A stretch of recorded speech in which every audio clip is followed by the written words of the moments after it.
শুধু দর্শকবৃন্দ, আশা করি প্রত্যেকেই ভালো রয়েছে। হলিডে কোচিং ইউটিউবের চ্যানেল পক্ষ থেকে সবাইকেই স্বাগতম জানাই। ক্লাস 12-এর ইউনিট 2-এর তোমাদের কেমিস্ট্রির ভোকেশনালের দ্রবণের আজকে আলোচনা পর্ব। এই আলোচনা পর্বে আমরা দ্রবণের কলিগেটিক ধর্ম সম্পর্কে জানব। সবাইকেই ভিডিওটি সম্পূর্ণ দেখার আবেদন থাকলো। ভিডিও সম্পর্কিত যদি কোনো মতামত থাকে কমেন্ট সেকশানে জানাতে ভুলবে না।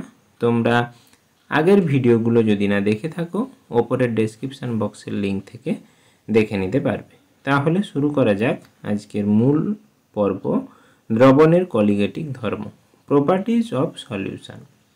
কিছু দ্রবণ রয়েছে যে দ্রবণগুলো লঘু অবস্থায়, সেই দ্রবণে দ্রাবককে যদি দ্রাব যোগ করা হয় তখন কিছু ধর্মের দ্রাবকের কিছু বিশেষ পরিবর্তন হয়। সেই পরিবর্তন দেখা যায় যে দ্রবণটির গাঢ়ত্ব বা দ্রাব কী পরিমাণ যোগ করা হয়েছে তার উপর নির্ভর করে।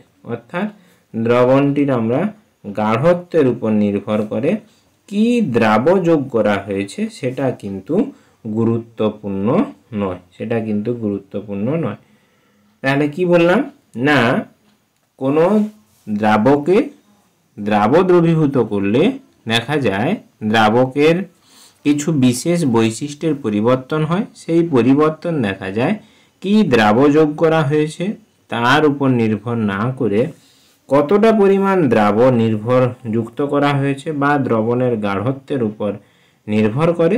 সেই নির্ভরশীল ধর্মগুলোকেই বলা হয় কলিগেটিভ ধর্ম বা প্রপার্টিজ অফ সলিউশন। লঘু দ্রবণের ক্ষেত্রে এই বিশেষ ধর্মগুলি প্রযোজ্য হয়। সেই ধর্মগুলি হলো দ্রাবকের বাষ্পচাপের হ্রাসপ্রাপ্তি, দ্রাবকের স্ফুটনাঙ্কের বৃদ্ধি, অর্থাৎ দ্রাব যোগ করলে দ্রাবকের বাষ্পচাপ কমে যায়, আবার বিশুদ্ধ দ্রাবকের তুলনায় বাষ্পচাপ কমে যায়। ওই দ্রাবকের সঙ্গে দ্রাব যোগ করলে স্ফুটনাঙ্ক বিশুদ্ধ দ্রাবকের তুলনায় বৃদ্ধি পায়, আবার দ্রাবকের হিমাঙ্কের হ্রাসপ্রাপ্তি, অর্থাৎ যে নির্দিষ্ট টেম্পারেচারে সেটি হিমাঙ্কে পরিণত হতে পারত সেই নির্দিষ্ট টেম্পারেচার, অর্থাৎ সেটি তরল থেকে বলতে পারি কঠিনে পরিণত হতো, সেই তাপমাত্রার হ্রাসপ্রাপ্তি হয়, কমে যায়। এবং অসমোটিক প্রেসার বা যাকে আমরা পরবর্তী সময়ে অসমোটিক প্রেসার সম্পর্কে বিস্তারিতভাবে জানব, তার উপর সেই সব কিছু নির্ভর করে দ্রবণের গাঢ়ত্বের উপরে।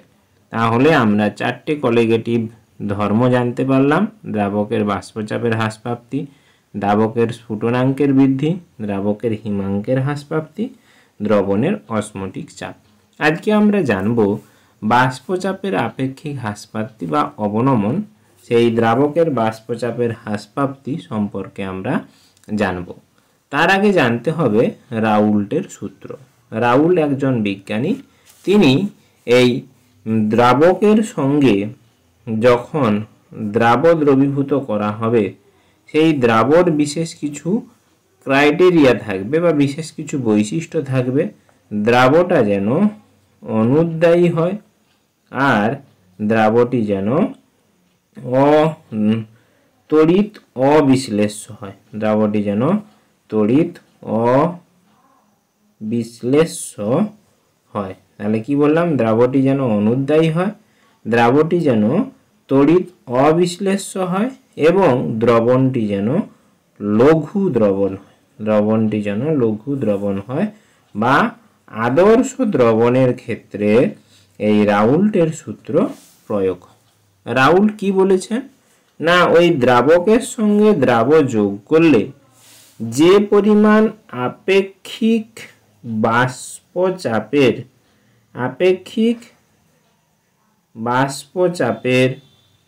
পরিবর্তন হয়, আপেক্ষিক বাষ্পচাপের অবনমন বা হ্রাস হয়, যে পরিমাণ আপেক্ষিক বাষ্পচাপের অবনমন বা হ্রাস হয় সেটা মোল ভগ্নাংশের সঙ্গে সমান হয়। সেটা দ্রাবর মোল ভগ্নাংশের সঙ্গে দ্রাবের মোল ভগ্নাংশের সঙ্গে সমান হয়, ভগ্নাংশের সঙ্গে সমান হয়, মূল ভগ্নাংশের সঙ্গে সমান হয়। আমরা এর গাণিতিক রূপ বোঝার চেষ্টা করব। ধরিলাম বিশুদ্ধ অবস্থায় দ্রাবকের বাষ্পচাপ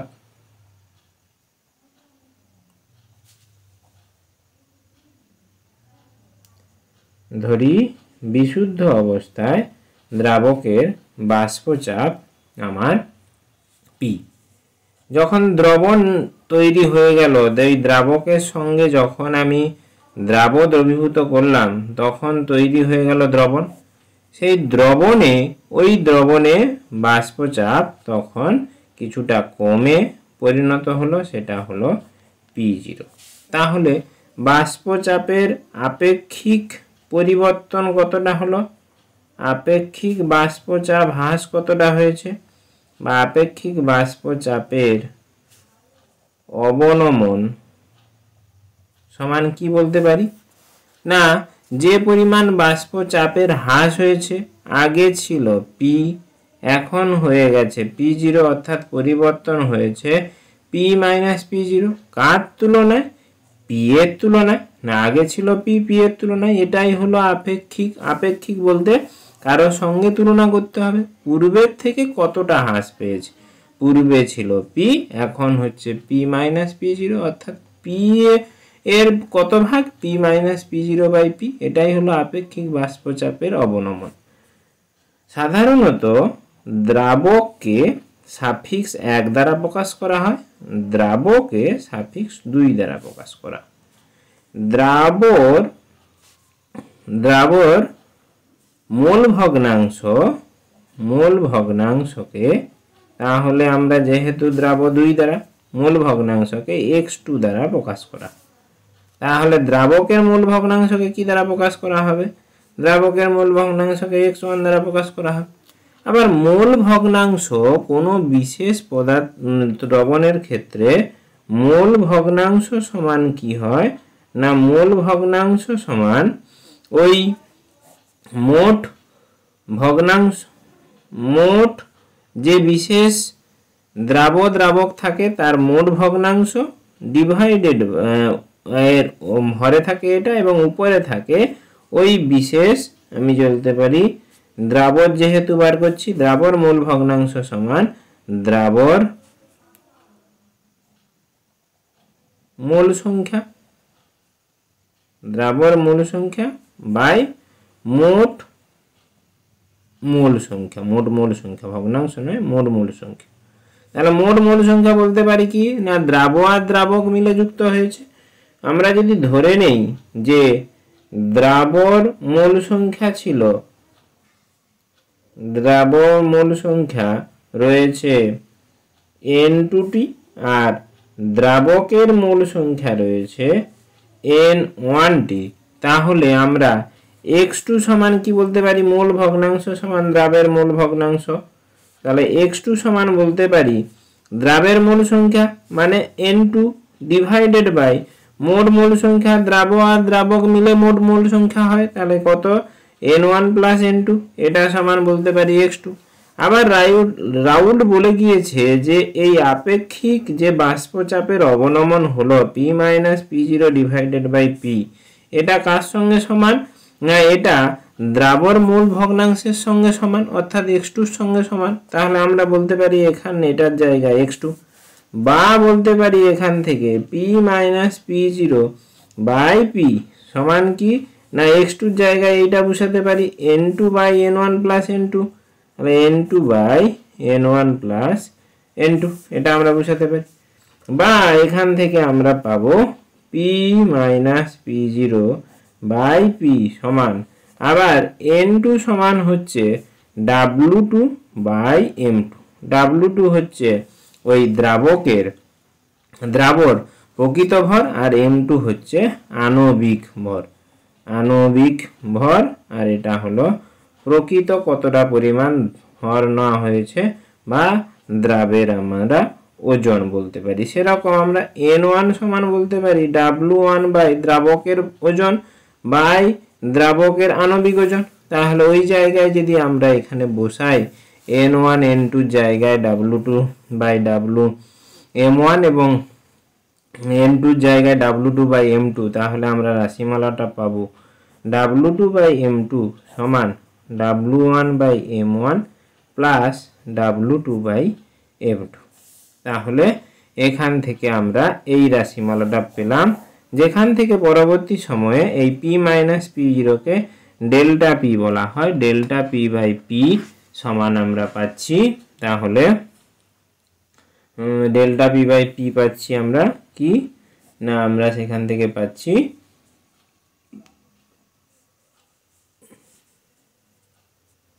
w2 by m2 divided by w1 by m1 plus w2 by m2, এটা আমরা পাচ্ছি।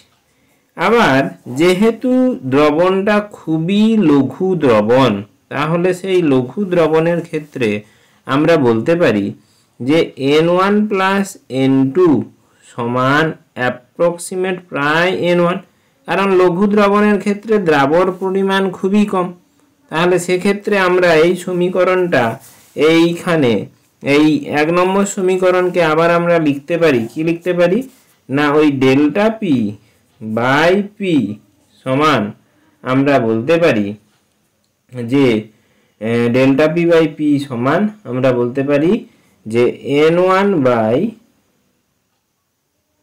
n2 by n1 plus n2 by n1 plus n2। যেহেতু দ্রবণটা খুবই লঘু, তাই ক্ষেত্রে আমরা কি বললাম, এই n1 প্লাস n2 জায়গায় n1 বসাবো, তাহলে এটা বসালে আমরা কি পাবো n2 by n1 equal to, বা বলতে পারি সেখান থেকে ডেল্টা p বাই p। তাহলে বা আমরা এখান থেকে পাচ্ছি ডেল্টা p বাই p সমান সেই w2 by m2 divided by w1 by m1, বা এটাকে ক্যালকুলেশন করলে w2 m1 by w1 m2। এটা হলো আমাদের ডেল্টা p অবনমন এবং আপেক্ষিক অবনমনের সঙ্গে দ্রাবের ওজন এবং মলিকুলার ওয়েটের মধ্যে পার্থক্য। আমরা এই সমীকরণে p minus p0 by p সমান n2 by n1 plus n2 তে উভয় পক্ষে থেকে যদি 1 বিয়োগ করি, উভয় পক্ষ থেকে 1 বিয়োগ করি, তাহলে কি পাবো না, বিয়োগ করলে হবে p minus p0 by p minus 1 সমান n2 by n1 plus n2 minus 1। তাহলে এখানে সমাধান করলে আমরা পাবো, নিচে তো p থাকবেই, p minus p0 minus p divided by n1 plus n2 divided by বলতে পারি n2 minus n1 minus n2। তাহলে মাইনাস n2 কেটে যাবে, আর এখানে কেটে যাচ্ছে তোমার p কেটে যাচ্ছে। তাহলে সেখান থেকে আমরা যদি মাইনাসগুলো উঠিয়ে নেই, তাহলে পাচ্ছি p0 বাই p সমান n1 by n1 plus n2। n1 by n2 সমান আমরা বলতে পারি x1। তাহলে বা ওখান থেকে আমরা পাবো p0 বাই p সমান x1, বা p0 p সমান বলতে পারি না, p0 সমান p ইন্টু x1। অর্থাৎ কতটা অবনমন হবে সেটা দ্রাবকের মোল ভগ্নাংশ ইন্টু ওই দ্রাবকের বাষ্পচাপের উপর নির্ভর করছে। তাহলে আশা করি আমরা বাষ্পচাপের আপেক্ষিক অবনমনের হ্রাসপ্রাপ্তির যে রাশিমালা সেটা সম্পর্কে জানলাম। আশা করি ভিডিওটি ভালো লেগেছে। ভালো লেগে থাকলে অবশ্যই চ্যানেলটি সাবস্ক্রাইব করে পাশে থাকা বেল আইকনটি প্রেস করতে ভুলবেন না। ধন্যবাদ, নমস্কার।